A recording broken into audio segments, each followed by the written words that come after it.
Bueno, ahí voy.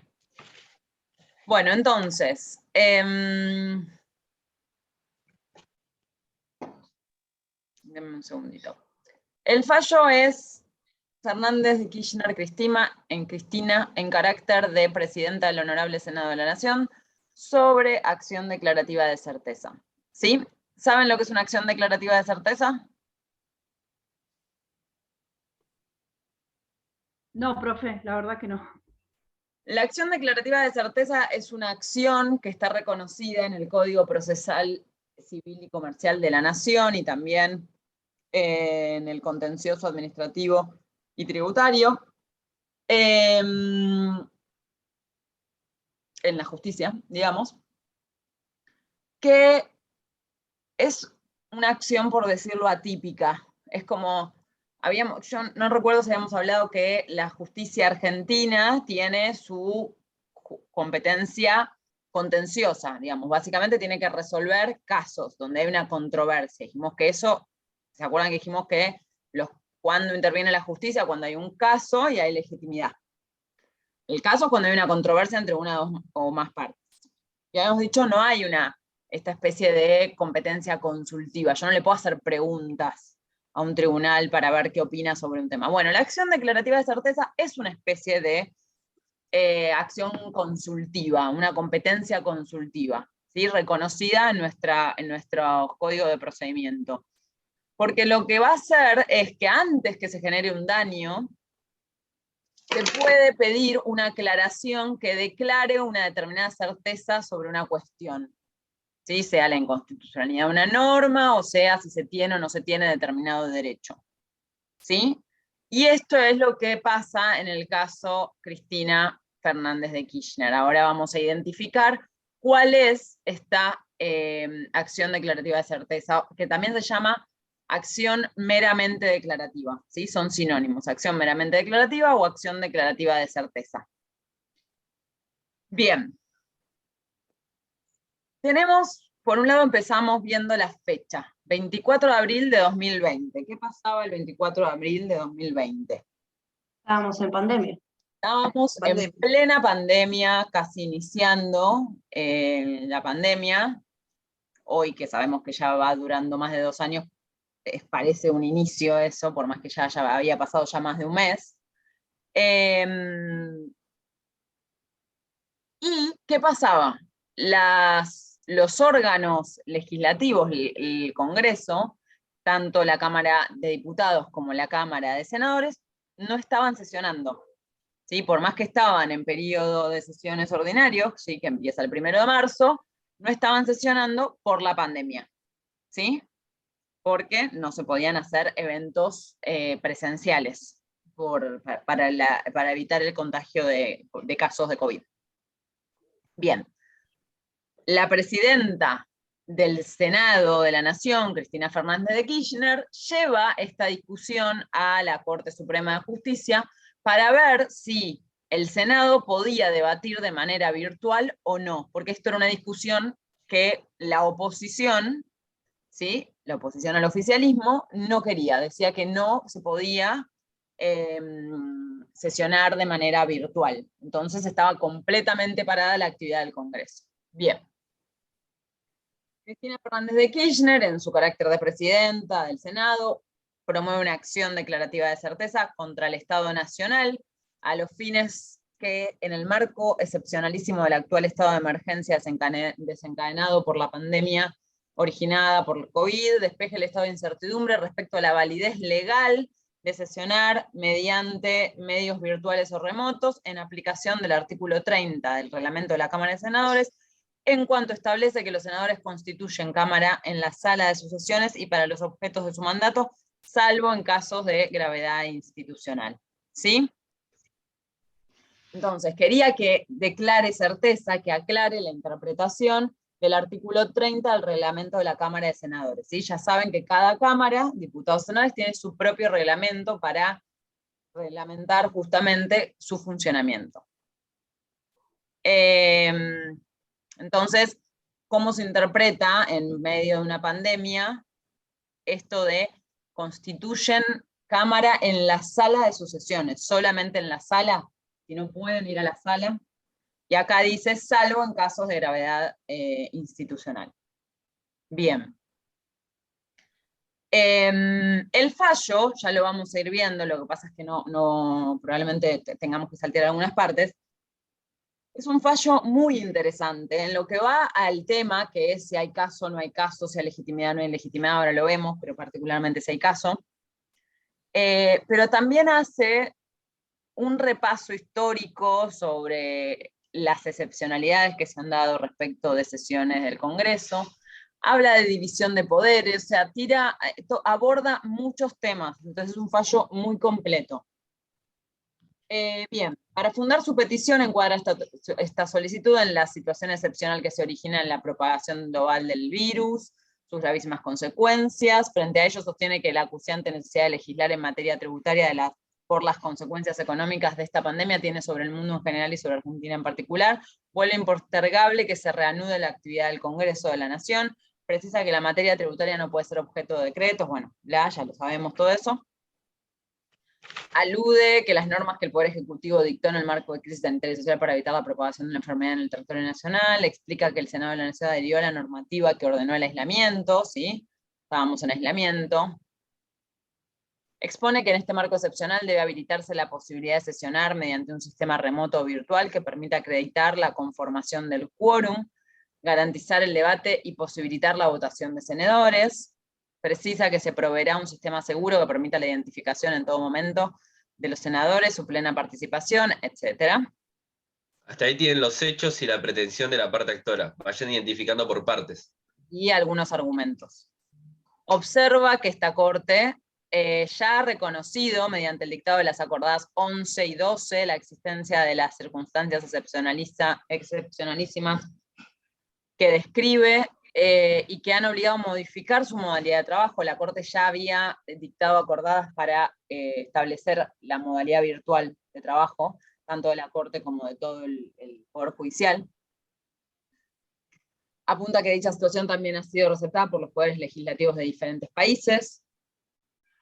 O sea, ustedes entiendan el nivel de locura que estaba todo el gobierno funcionando, Poder Ejecutivo, Poder Judicial, y el Poder Legislativo se negaba a, digo para que nos volvamos a poner en contexto 2 años atrás, el Poder Legislativo se negaba a juntarse, y acá también debo decir las cuestiones siempre políticas que atraviesan estas cuestiones, las guerras entre oposición y oficialismo, que abordan cuestiones que son incoherentes ya, a nivel incoherencia de, bueno, la oposición diciendo no se puede sesionar virtual, o sea, hasta hace unos meses no hubiera estado sesionando el Congreso, si esto se hubiera mantenido así.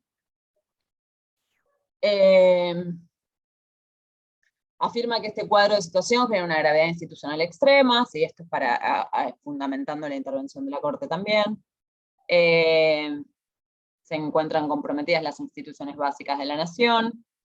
Agrega que existe una necesidad que no admite demora en contar con las herramientas legales que permitan el funcionamiento del Senado.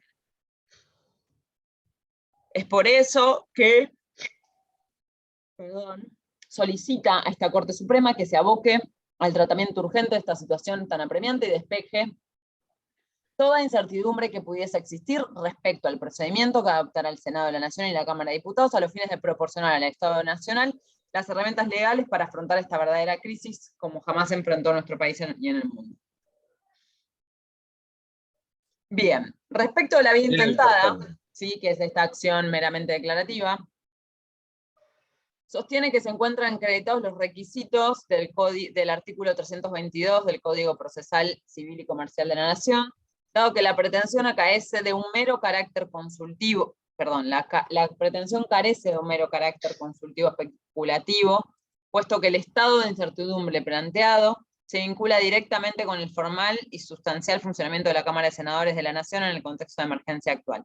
La acción meramente declarativa es preventiva y en consecuencia no es presupuesto de admisibilidad la existencia de un daño consumado. Esto yo les decía, para la acción meramente declarativa no tiene que haber daño consumado, pero tampoco tiene que ser una mera consulta. Por eso yo les decía, creo que les dije, la clase pasada o la anterior, que no hay una competencia consultiva en nuestros tribunales. Esto es lo más cercano, pero que no tiene que ser meramente consultivo, ¿sí?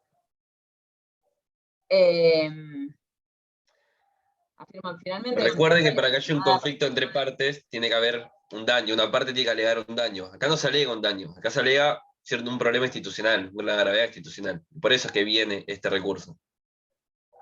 Afirma finalmente que se encuentra legitimada para presentar esta acción en virtud de que la Constitución Nacional establece que el vicepresidente de la Nación será presidente del Senado, esto ya lo sabemos todos. Precisa que la incertidumbre aquí manifestada no solo afecta el modo de funcionamiento del Senado de la Nación, sino más el modo en que deben desempeñarse las funciones propias de su presidencia. Bien. Perfecto. Hasta acá lo introductorio respecto de cómo llegamos a la Corte, ¿no? ¿Qué es lo que viene a plantear Cristina Fernández de Kirchner a la Corte? Que de lo expresado surge el contexto absolutamente extraordinario en que se inscribe la acción que inicia la presidenta del Senado. Sostiene que la emergencia actual puede frustrar el funcionamiento del Congreso, y por esa vía afectar el sistema de gobierno republicano que establece la Constitución Nacional.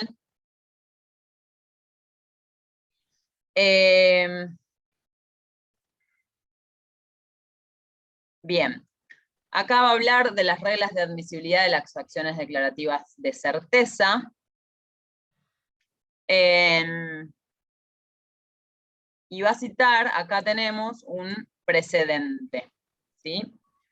Que es sentencia del 4 de junio de 2009, Barrick, que constituye inveterada doctrina de su jurisprudencia, que sus pronunciamientos se encuentran condicionados a la presentación de casos justiciables. Esto es lo que hablamos en la unidad justamente 2, perdón, cómo interviene el Poder Judicial, tiene que haber un caso y legitimación, perdón. Entonces, acá va a hablar de este elemento tan importante que es la legitimación. Discúlpenme un segundo, perdón. Perdón, profe, ¿te puedo hacer una pregunta? Bueno, sí. Buenas tardes. Esperá, dame un segundo. Sí.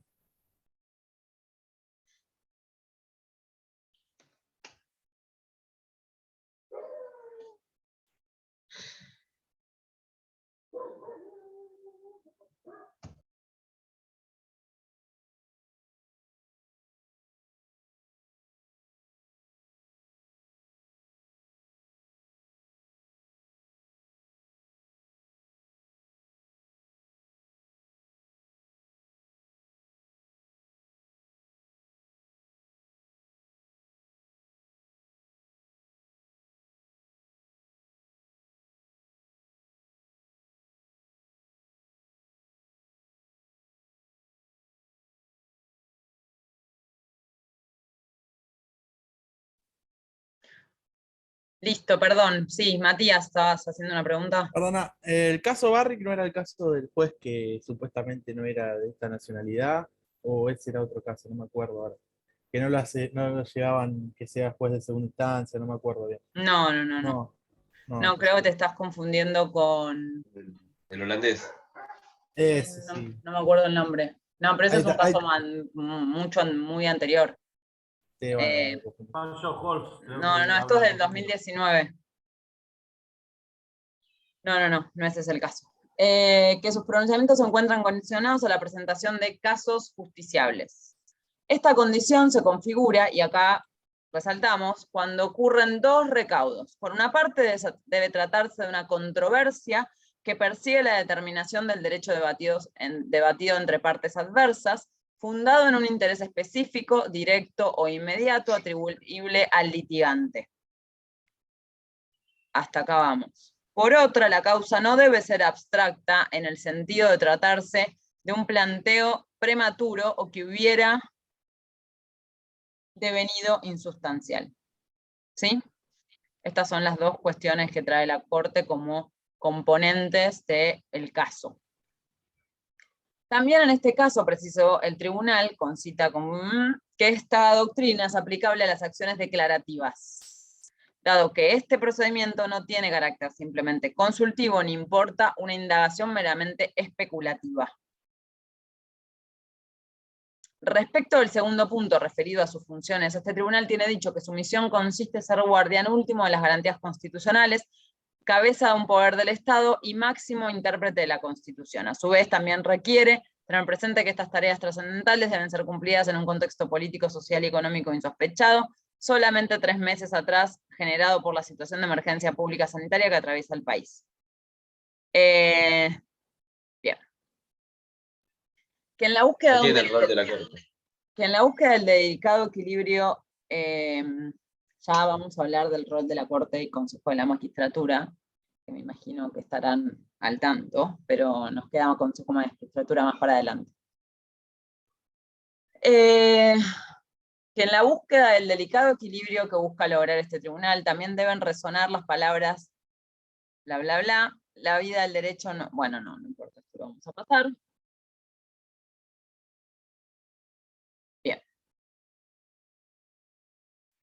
Que atendiendo a tales premisas es precisamente en contextos de emergencia, como el de descriptos que sacuden a la sociedad de una manera inaudita en la historia reciente, que sus autoridades constitucionales están más vigorosamente llamadas a encontrar causas institucionales para enfrentar tales desafíos. Acá empiezan los palos de la Corte Suprema a el Congreso.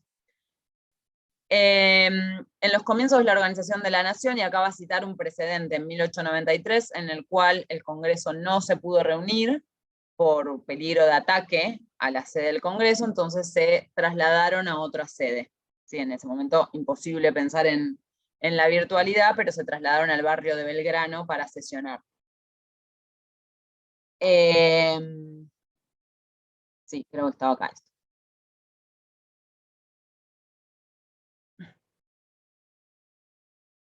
Sí, sigo.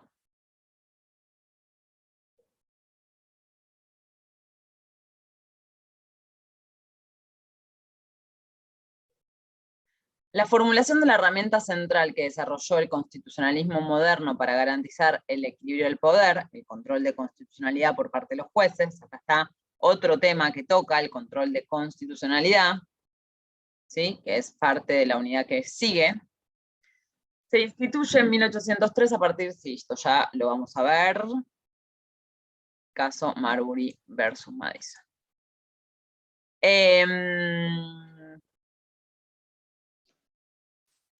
Que en nuestro país, décadas después, acá viene el surgimiento local del control de constitucionalidad. Pasamos.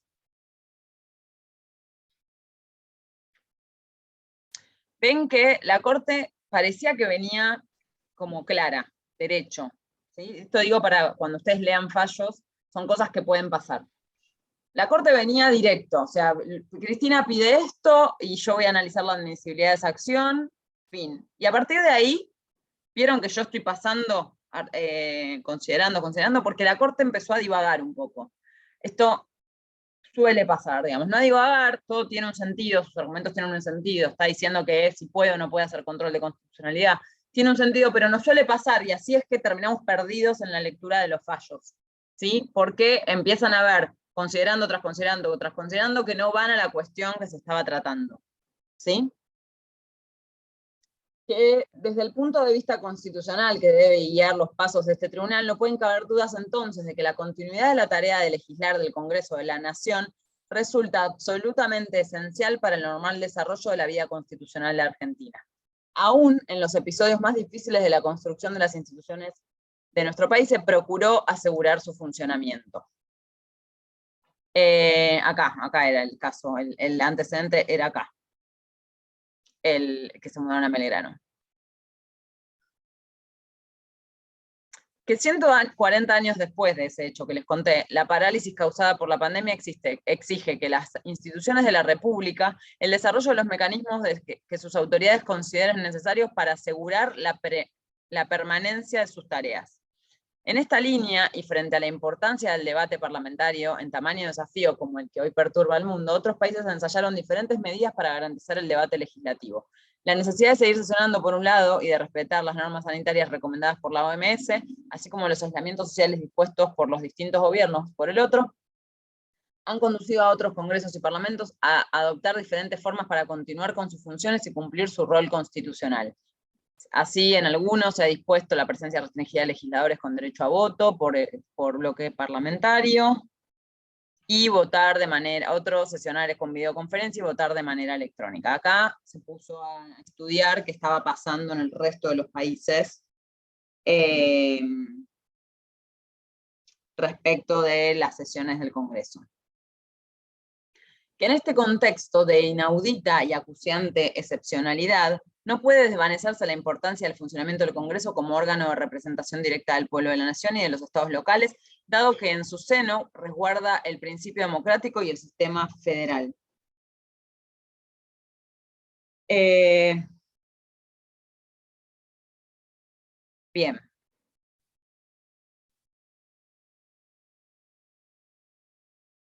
Nuestra Constitución trata en primer lugar entre los poderes del Estado que conforman... Ustedes me frenan si necesitan que abunden algo, paso.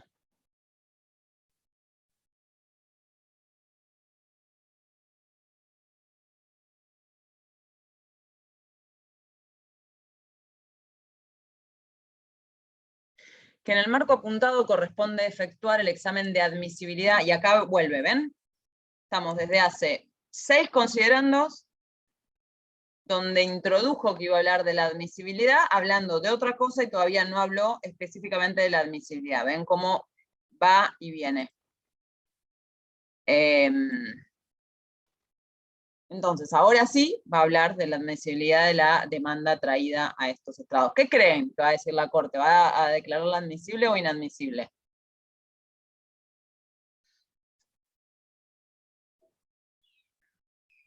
Y por lo que se vio después, o sea, con los hechos que tenemos al día de hoy, sí lo declaró admisible. Creería yo. Sol dice que lo declaró admisible. ¿Otros? Lo declaró inadmisible. Román inadmisible. Inadmisible. Quienes no leyeron, porque quienes leyeron tienen la respuesta. Ah. Ana, vos habías dicho que habías leído. Sí, lo declaró Por eso. inadmisible porque no existe caso. Y ella no tiene... Pero por eso los legitimación. que no leyeron, Ana. Ay, perdón, profe. No pasa nada, no pasa nada. Igual creo que, profe, si buscas un resumen del fallo, que yo muchas veces busco resúmenes, te dice que declaran la inadmisibilidad porque no hay caso. Está bien, eso es como de haberlo leído, Matías. Para ello, cabe en primer lugar centrar el análisis en desentrañar si la cuestión planteada resulta justiciable o si por el contrario compete al ámbito propio y exclusivo del órgano, que por su naturaleza está sustentado en la discrecionalidad política para ponderar los fines y alcances de la atribución conferida, cuyo modo de ejercicio ha puesto en práctica o ha reglamentado por aplicación de las disposiciones constitucionales. ¿Ustedes entienden ese párrafo? Porque también para que ustedes vean la manera de redactar de la Corte. Todo esto quiso decir, si puedo opinar yo o, tiene que o el propio Senado debería decidir sobre sus propias facultades para sesionar, teniendo un reglamento propio. Dijo eso en unas palabras bastante difíciles de comprender. Presupuesto este último ligado íntimamente en cada caso al alcance de interpretación en el que el órgano asigna el ejercicio de aquellas facultades. Bien. Que desde sus fallos inaugurales este tribunal mantiene como principio general que el ámbito de su control jurisdiccional no alcanza las decisiones de otros poderes del Estado, adopten dentro de la esfera de competencia que la Constitución Nacional le asigna como propia y exclusiva. A partir de entonces, esta Corte forjó una doctrina jurisprudencial por la que se abstuvo de revisar el procedimiento de sanción de una ley que declaró la intervención federal de una provincia, ya que no podían contestarse las facultades legislativas para decidir sobre la forma. Acá empieza a dar ejemplos en los que la Corte dijo no puedo intervenir. Se abstuvo de revisar el procedimiento de deliberación y sanción de leyes tributarias, de revisar la facultad del Poder Ejecutivo de nombrar y remover a los empleados de su administración, y la legalidad de la composición del Congreso. También se abstuvo de revisar el juicio que cada Cámara del Poder Legislativo efectúa sobre la validez de los títulos de sus miembros. y la doctrina reiterada en los votos de la mayoría en la saga de casos decididos sobre la reforma constitucional del 94. Acá da ejemplos en los cuales dijo no tengo competencia porque es competencia exclusiva de los propios órganos, ¿sí? Estos estándares de abstención jurisdiccional, más allá de las vicisitudes y disquisiciones en cuanto a la oportunidad de su aplicación en casos concretos, fueron mantenidos a lo largo de la historia y se ordenan coherentemente a preservar el principio republicano que adoptó el Estado argentino en el artículo liminar de la Constitución Nacional. Básicamente acá lo que está diciendo es que si yo no me hubiera abstenido, en estos casos hubiera violado ¿qué? La división de poderes, ¿sí? El principio republicano. ¿Es lo que hablaba, profe, en control de constitucionalidad, del avasallamiento a los otros poderes? Exacto. Y iba a decir algo más. Profe, este fallo es del Acá ya 2020, ¿no? podemos empezar a vislumbrar lo que va a decir la Corte. Pareciera que esto último que dijo va camino a la inadmisibilidad, ¿no? Sí, ¿no? Bien. En efecto, esta Corte explicó que autorrestringir su revisión sobre las decisiones privativas de otros poderes evita un avance de su poder en desmedro de los demás. Acá está la división de poderes. Preserva la delicada armonía que debe gobernar la división de poderes, aparece como una exigencia de la regla más fundamental de nuestro derecho público por la que cada uno de los tres altos poderes que forman el gobierno de la nación aplica e interpreta la Constitución por sí mismo cuando ejercita las facultades que ella les confiere y evita la imposición de un criterio político sobre el otro. ¿Sí? Perdón, profe, ¿puedo interrumpirla? Es un chiste, porque la verdad, en la Corte se contradice todo el tiempo, ahora se contradijo, o sea, hace 2 años dice una cosa, ahora dice otra cosa, es terrible. Bueno, Perdón son la casos acotación. diferentes, pero claro, podríamos ver cómo está considerando el principio de división de poderes hoy con lo que está pasando en el Consejo de la Magistratura.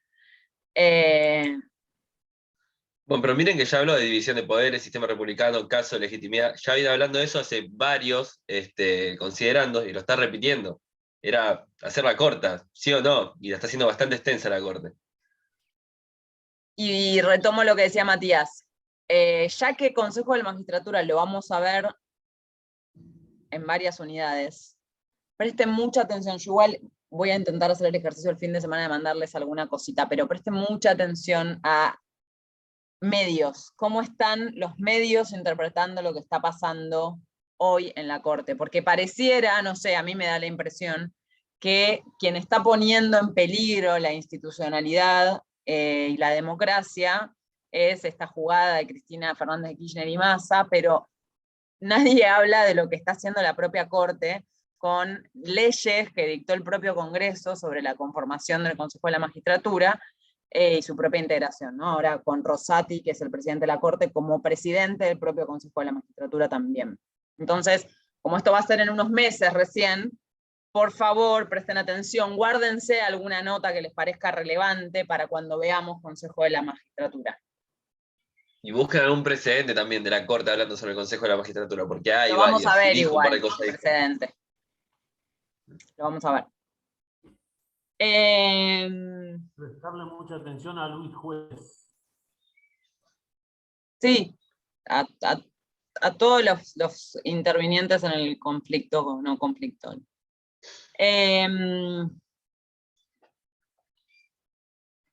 esa misma línea, esta Corte recordó en la causa Barry que en 2019 que su jurisprudencia ha reconocido límites a las cuestiones justiciables y ha sido muy prudente al momento de controlar el procedimiento o trámite parlamentario de las leyes formales.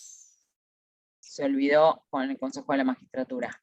Con cita del ya mencionado precedente, este es un precedente histórico, 1893, Cuyen de Llerena, contra Llerena, perdón. El Poder Judicial no podía contestar ni sobre el fondo, ni sobre la forma de las deliberaciones que el Congreso había ejercido una atribución política. ¿Sí? Sigue hablando, se está refiriendo cuando la Corte no puede intervenir sobre decisiones del Congreso para no vulnerar la división de poderes. Que por otra parte, también desde sus fallos fundacionales, este tribunal asumió como una dignidad propia la defensa de la supremacía constitucional que impone el artículo 31 de la Ley Fundamental. Yo a la Corte le pediría algún día que si tengo que hablar bien de mí, que me ayude, porque la Corte no para de hablar bien de sí misma, como verán, ¿no? En efecto, ya en el primer tomo de fallos publicados en este país se pueden encontrar las sentencias en las que esta Corte, al invocar este artículo 31, declaró que el Poder Ejecutivo había usurpado atribuciones del Legislativo, destruyendo el principio fundamental de nuestro sistema político, que es la división de poderes.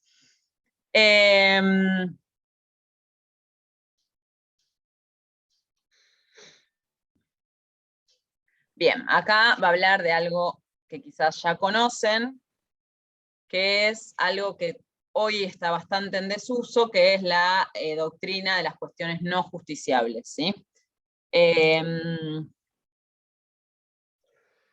La tradicional línea jurisprudencial de esta Corte en materia de cuestiones no justiciables fue generando ciertas excepciones. Durante los años 90, sobre todo les diría, esta doctrina fue muy utilizada para que la Corte no se tenga que meter en las decisiones del Poder Ejecutivo en particular.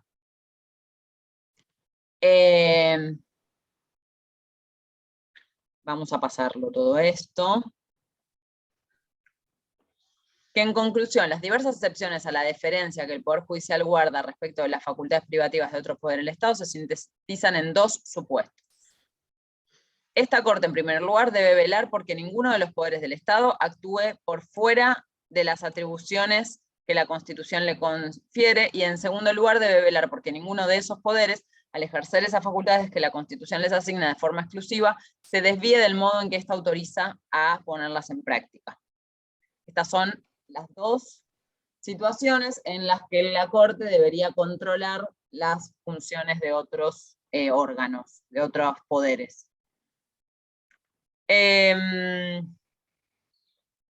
Bien, entonces lo que va a hacer ahora la Corte, ya nos dejó sentado cuál es la opinión de la Corte en términos generales. Ahora va a decir lo que resta es aplicar estos estándares al presente caso. ¿Sí? Entonces nos va a hacer el análisis de admisibilidad específico. La cuestión presentada ante estos estrados ha sido planteada en los siguientes términos. Se viene la pregunta de la declaración de certeza.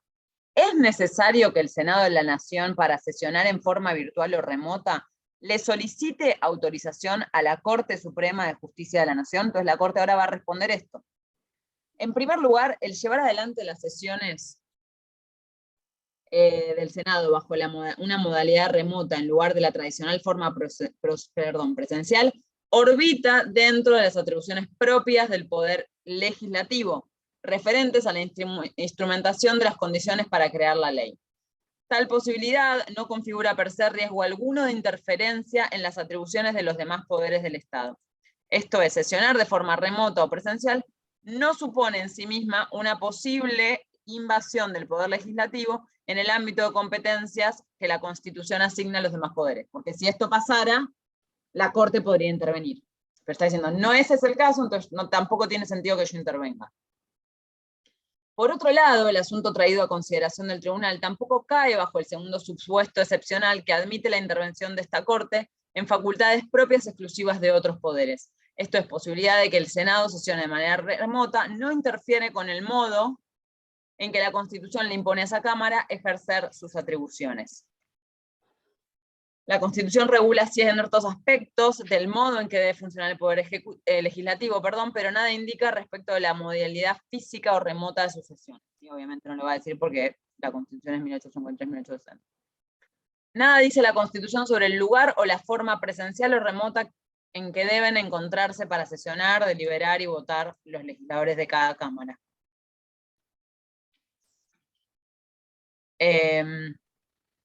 Paso. Más bien, la Constitución, al poner en cabeza de cada una de sus cámaras el dictado de su propio reglamento, en el artículo 66, reconoce a cada una de ellas la autonomía necesaria para regular su propio funcionamiento, y por ende, regular los mecanismos para facilitar la realización de su función legislativa en estas circunstancias. Ustedes ven, decíamos, parecía que la Corte se encaminaba hacia la no admisibilidad. Si la Corte se encamina hacia la no admisibilidad, ¿tiene sentido que esté diciendo todo esto?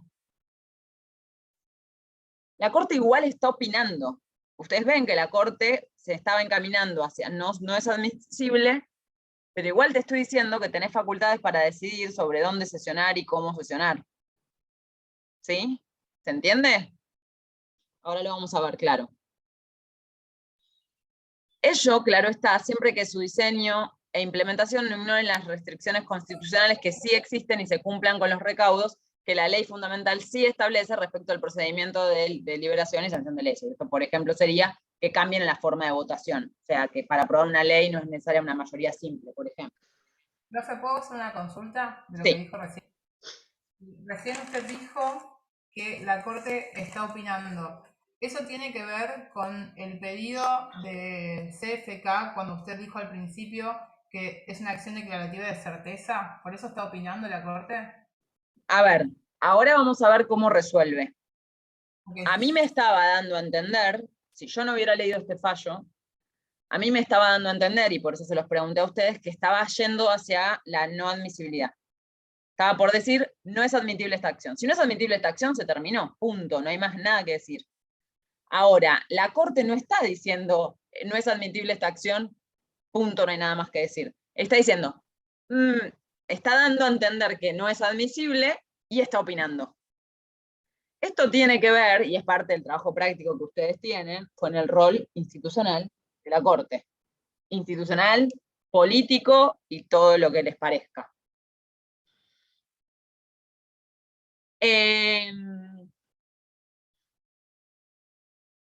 Que a modo de síntesis, y por todo lo hasta aquí expuesto, corresponde señalar que desde el punto de vista procesal, la acción declarativa de certeza requiere la existencia de casos justiciables. O sea, está diciendo, esto es una acción declarativa de certeza, la acción declarativa de certeza igual requiere un caso justiciable. Y ahora vemos lo que no se cumple en esta petición. Está diciendo, acá no hay un caso justiciable. Si no hay un caso justiciable, uno de los dos elementos para que intervenga el Poder Judicial, ¿qué pasa?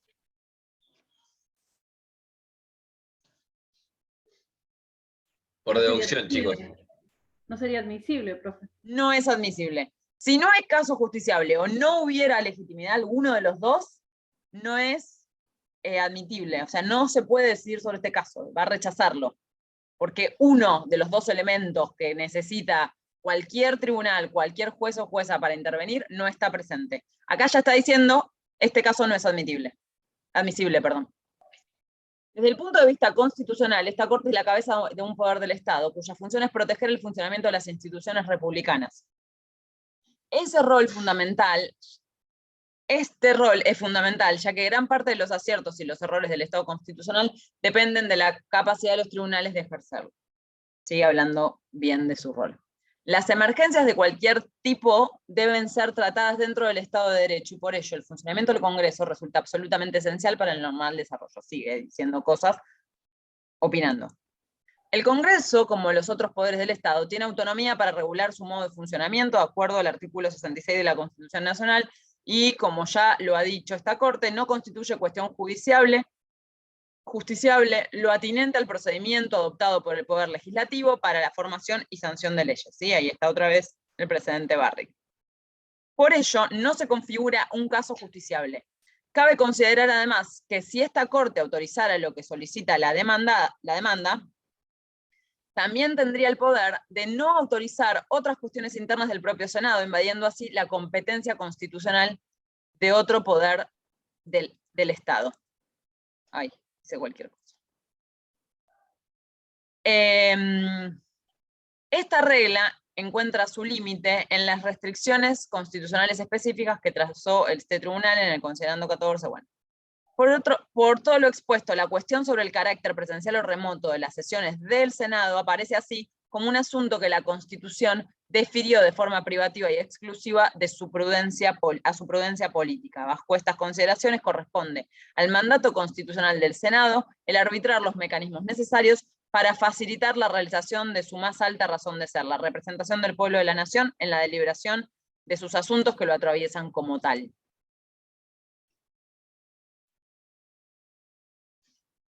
Ahí les está diciendo básicamente que es responsabilidad de ellos si sesionan o no sesionan y si lo hacen de manera virtual o no. Exacto. A ver. Es que en realidad... La Corte podría haber dicho en 3 párrafos, este caso no es admisible porque no hay caso. ¿Qué es lo que opina? La Corte está opinando que no hay caso, ¿no? En eso estamos todos de acuerdo. La Corte ya aclaró, no hay caso judicial. Si no hay caso judicial, yo no puedo intervenir. Sí, hasta ahí estamos bien. Pero Hasta también ahí estamos está el bien. argumento, Ahí se pero, podía también- terminar la sentencia. La sentencia podría tener 3 párrafos, como sucedió en 850 casos anteriores, en que la Corte, como en el caso no es admisible, explica por qué no es admisible, y listo. Acá ni siquiera se dedica a estas 23 páginas a explicar por qué no es admisible, en algunos párrafos, en algunos considerando sí. Pero en otros, le está diciendo al Congreso igual lo que tiene que hacer, ¿se entiende? ¿O no opinan lo mismo? Sí. Se entiende que una cosa es decir, no es admisible porque es función privativa del Congreso, por tal o cual motivo, que lo hace en algunos párrafos, pero acá va más allá de eso. Acá en varios párrafos dice que el Congreso igual en otras ocasiones, en otros momentos de la historia igual se reunió, que el Poder Ejecutivo y la Corte está en funcionamiento, que es fundamental que el Congreso siga funcionando. ¿Se entiende que igual está opinando? Entonces, ¿Puede tener que ver con quién, o sea, hace el pedido? O sea, ¿por qué le quieren responder de esa forma? Por la persona quién es que lo hace. ¿Puede tener que ver con eso? este es un O sea, caso que yo les dije la clase pasada, este es un caso que Cristina ganó. Cristina Fernández de Kirchner lo ganó este caso. Cristina Fernández de Kirchner fue a buscar esto que se llevó. Se fue a llevar un rechazo de admisibilidad, sabiendo, probablemente, no soy amiga de Cristina, pero probablemente sabía que iba a perder este caso, porque sí, digamos, porque formalmente no procede, pero se llevó lo que necesitaba. Se llevó que la Corte le diga a la oposición, ponete a trabajar, reunite, porque tenés que aprobar leyes. ¿Sí? Si la Corte hubiera dicho esto no es admisible, fin, punto, final, y ahí no era una victoria, porque no se llevaba los párrafos que se llevó. Acá, en muchos considerandos, la Corte le está diciendo directamente al Senado, déjense de joder y pónganse a trabajar. ¿Sí? Claro, sí. Les dio el argumento a Cristina para estar justificada. Directamente le dio una victoria, esto es una victoria, es porque además, el resumen de este fallo es, porque lo que está diciendo en definitiva es, esto no es admisible porque el propio Senado tiene facultades para decidir sobre cómo sesionar. Entre líneas es, tienen que sesionar, ¿no? O sea, ustedes tienen la facultad de decidir, abajo tienen que sesionar, ¿no? Ese abajo lo hace la Corte porque es la Corte. En consecuencia, si el Senado tiene tiene la facultad de decidir sobre cómo sesionar, la presidenta del Senado puede convocar a sesiones.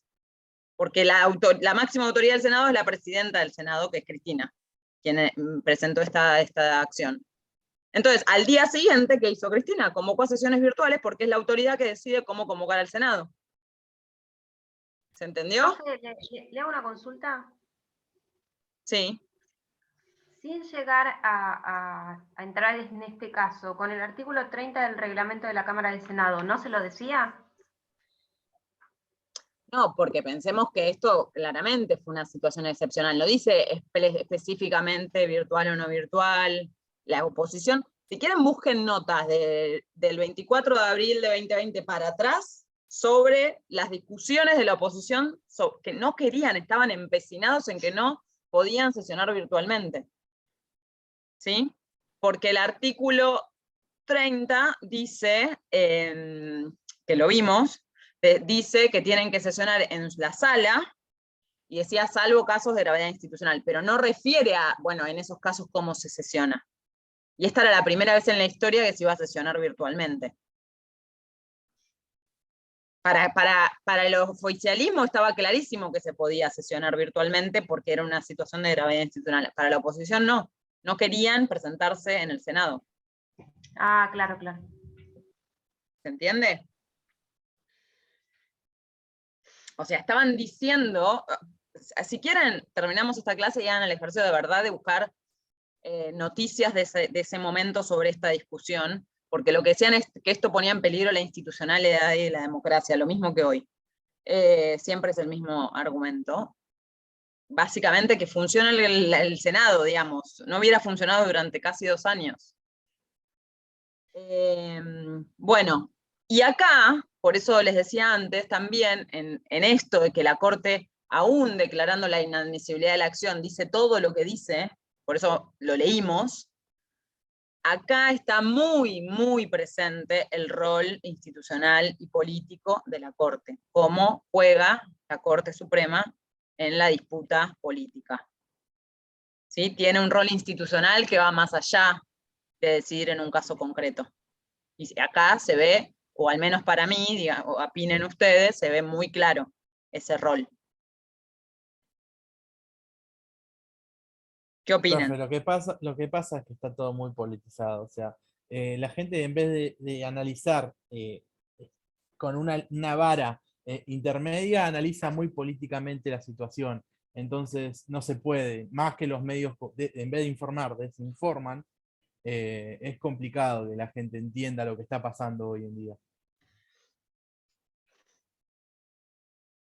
Para mí fue una forma de ella de exponer a su parte política contraria, a obligarlos a trabajar sin necesidad de ella exponerse a que la maten. No, ella ya se había expuesto, por eso les digo, revisen cómo fue. Ella ya se había expuesto, ella ya estaba en una disputa política con la oposición, pero la oposición no daba el brazo a torcer, o sea, no querían sesionar. Claro, esto lo hizo más que nada por la oposición porque no querían trabajar virtualmente. No querían sesionar virtualmente. Claro, para que las leyes no sean declaradas como que se sesionaran o fueran declaradas como inválidas. Exacto, y eso también es re importante, Guillermina, lo que dice Guillermina es importante, porque además de eso, Cristina, porque Cristina podría haber convocado al Senado igual, porque es la máxima autoridad, podría haber dicho, nos reunimos el miércoles 25, no me acuerdo los días, de abril nos reunimos, el sistema va a ser listo, lo podía hacer, es la máxima autoridad. Ahora, ¿qué hubiera pasado? Ya se lo estaban advirtiendo. Si sesionamos igual, te vamos a pedir la inconstitucionalidad de las leyes que se voten.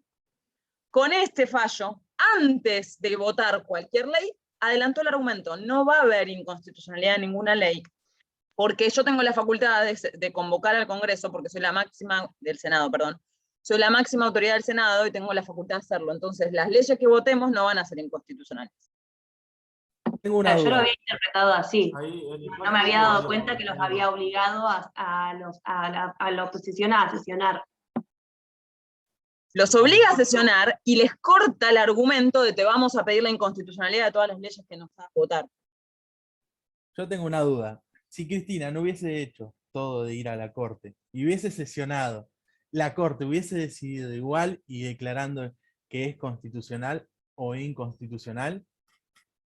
Y no podemos hacer futurología. Nunca lo sabremos. No. Entonces fue Con necesario. la Corte, además, justo nunca lo sabremos. Nunca. Es muy bipolar. Creo que a Cristina les puede gustar o no, pero como estratega es excelente.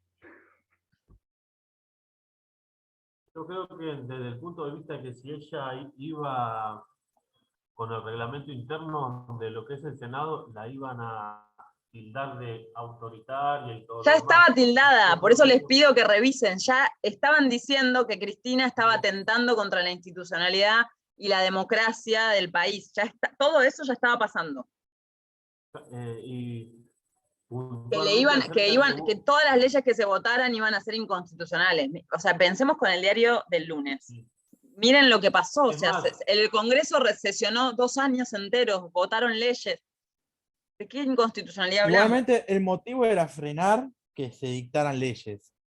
Algunas leyes que no le convenía a la oposición. Entonces, sí, y como siempre la política, no importa de qué lado estén, como siempre la política es ponerle palos en la rueda al oficialismo, sea cual sea ese oficialismo. Es así. Puntualmente creo que Rosati habla acerca de dos diarios que hablaban acerca de esto. Si no me equivoco, corríjame. ¿Cómo no escuché bien? Pero voy a subir porque a vos no te escucho bien. Rosati habla acerca de que según la pretensora había dos comentarios en un diario periodístico que hablaban acerca de que iban a hacer estas cuestiones inconstitucionales, creo, si no me equivoco. Bueno, ahora sí que vamos a seguir leyendo. Creo que Rosati habla acerca de esto, de dos diarios, creo que uno era Clarín, que decía que ciertas cuestiones iban a ser llamadas de esa manera que usted lo dice. Si no me Por equivoco, creo eso, que fue Rosati. por eso yo en el trabajo práctico que van a hacer para el viernes que viene les pido que revisen las notas. Porque para que también hagamos el ejercicio, y esto por favor, por más que yo sí tengo una postura política, como todos nosotros, por favor intenten leerlo sin esa visión política, intentemos sacarnos eso de encima. Pero para pensar las cuestiones de discusión de agenda pública, como todo el tiempo los medios, la discusión en la arena política se da como esto, como cuestiones tremendistas, están violando la institucionalidad y la democracia del país, y si no nos detenemos, sacamos el titular y nos detenemos a pensar cuál es la cuestión jurídica que está de fondo, no nos adentramos en el tema de fondo, estamos comiéndonos mentiras todo el tiempo, de un lado o del otro. O sea, esto no tiene que ver con dónde estemos parados, nos comemos mentiras constantemente. Entonces hay que sacarse la venda de solo leer ese titular o ver el noticiero, porque miren esto, o sea, es lo que dice Marcelo, o sea, los titulares de determinados diarios en ese momento, antes de este fallo, eran: Cristina quiere avanzar en el Senado y le van a declarar la inconstitucionalidad de las leyes. Si nos quedamos con eso, ¿se entiende a lo que voy? Convengamos igualmente, si querés saber la decisión de la Corte Suprema de Justicia de la Nación 3 días antes, mira el diario. Es simple. Profesora. O sea, últimamente se marca mucho, los noticieros marcan mucho la agenda política y judicial. Es lo que está pasando. Desde el punto de vista desde el pueblo, ¿no? Digamos, yo creo, y yo también fui uno de los que no le daba importancia a leer la Constitución y todo lo demás. Y yo creo que esto hace a que los periodistas tomen esa deficiencia del pueblo para beneficio de ellos mismos o de los políticos que ellos tienen a darle la mano para que sea gobierno el día de mañana.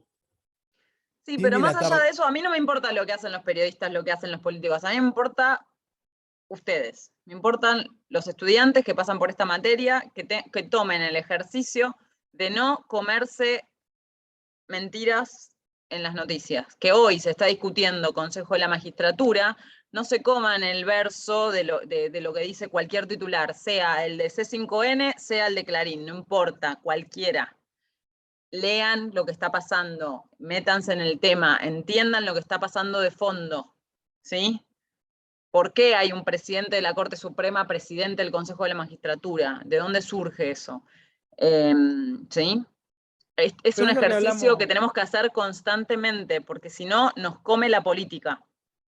Y nosotros tenemos que ir más allá de eso, porque estamos acá en esta carrera justamente para incorporar herramientas para no comernos esa curva, ¿sí? Para poder entender las cuestiones jurídicas de fondo, ¿sí? Y este es un caso 100% así. O sea, esto se discutía en los medios, todos esos días se discutía en los medios. ¿Sí? Ustedes acá, bueno, quienes estuvieron cursando conmigo en ese momento encima más, porque era en el momento, esta materia nos daba la herramienta para poder entender la cuestión de fondo. ¿Sí? Profe, igualmente la clase pasada, creo que no, la semana anterior, no, la otra, hablamos. El problema está en que la Corte decide sobre la Corte. La Corte decide sobre la Corte, avasalla sobre el sistema republicano, sobre los tres poderes. Ese es el problema en real que hay, y es la problemática que está pasando. Después podemos opinar, cada uno puede tener pensamiento político que quiera. El tema es que vivimos bajo un sistema, y ese sistema fue aprobado por el Congreso, que es los representantes del pueblo, porque no hay más representantes del pueblo de la nación argentina que los que están en el Congreso. Sí, o sea, también entendiendo que esta posibilidad de que la Corte intervenga la da nuestro propio sistema constitucional. En todo caso, discutamos si eso es lo que queremos de nuestro sistema, ¿no? Está bien poner en duda. Bueno, no, nos parece bien que los jueces anulen, por ejemplo, ahora hablando del Consejo de la Magistratura en particular, nos parece bien que la Corte anule una ley del año 2006 que aprobó el Congreso. El Congreso es el órgano más representativo que tenemos, y la Corte anula esas leyes. Son discusiones y hay posturas, o sea, hay gente que dice es la única sistema que encuentro posible, y otros dicen no, podemos cambiar el sistema. Esto sí es más una cuestión de postura, pero al menos yo lo que quisiera que nos llevemos de la clase de hoy es analicemos jurídicamente los hechos de la realidad, ¿sí? Hoy encima está pasando Consejo de la Magistratura que nos atraviesa, ya lo vamos a ver tranquilos, pero no se queden afuera de la discusión, ya que se está dando hoy, no se queden afuera. Intenten meterse, intenten leer, y ya lo vamos a charlar en profundidad en unas unidades. Bueno, estamos hasta acá. Lo que queda del fallo, ahí que Marcelo decías que íbamos a leer, son las disidencias y los por su voto, que no vamos a leer, después léanlo, porque también es importante que lean las disidencias y los por su voto. Igual al menos voy a ver en el documento las firmas.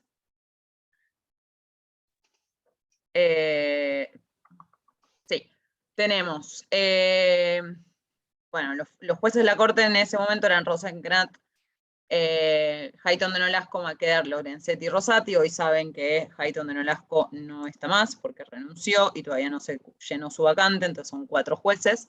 Y los votos, esperen, les voy a compartir un segundo nada más, para que lo vean conmigo. Y los votos son Rosenkrantz en disidencia parcial, va a estar abajo su voto. Rosati tiene por su voto, o sea, no está en disidencia, pero tiene sus propios argumentos, o sea, considera que la acción es inadmisible como el voto de la mayoría, pero tiene propios argumentos propios. Y Nolasco, Lorenzetti y Maqueda son el voto de la mayoría. ¿Sí? Esto para que entiendan cuando ven las firmas lo que tienen que leer. Y hago una mínima pasadita. Este es el voto de Rosati, que era por su voto, ¿sí? Sus propios argumentos, y ahora quiero llegar al de Rosenkrantz.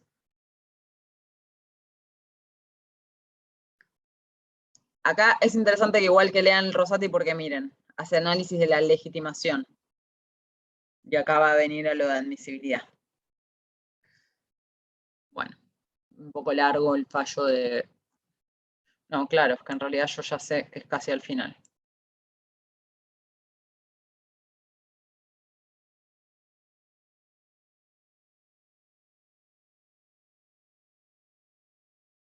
Perdón, ¿eh?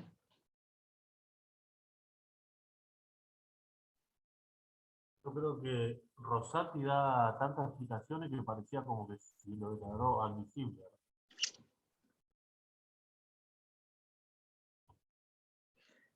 Disidencia parcial.